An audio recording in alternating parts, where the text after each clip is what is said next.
இந்த நாளினுடைய கர்த்தருடைய வார்த்தை உபாகமம் 7வது அதிகாரம் அதனுடைய 6வது வசனம்.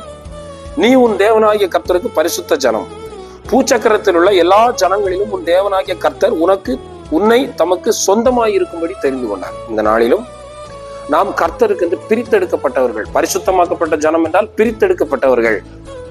கர்த்தர் இந்த உலகத்தில் அநேகர் இருந்தாலும் நாம் அவருக்கு தேவை என்று அவருக்கு சொந்தமாய் இருக்கும்படி அவர் நம்மை தெரிந்தெடுத்திருக்கிறார். உங்களையும் நீங்கள் ஆண்டவருக்கு சொந்தமாய் இருக்க வேண்டும் என்று கர்த்தர் உங்களை தெரிந்தெடுத்திருக்கிறார். இந்த உலகத்தில் உங்களுக்கு சொந்தம் இல்லாமல் இருக்கலாம், உங்கள் சொந்தங்கள் உங்களை வெறுத்திருக்கலாம்.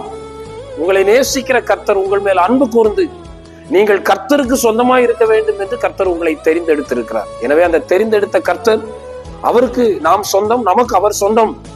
அதனால் அந்த சொந்தமாக்கி கொண்ட கர்த்தருக்காக பரிசுத்தமுள்ளவர்களாகவே வாழ்ந்து அவரை மகிமைப்படுத்துவோம். இந்த வார்த்தைகளினால் கர்த்தர் நம்மை ஆசீர்வதிப்பாராக. ஆமென்.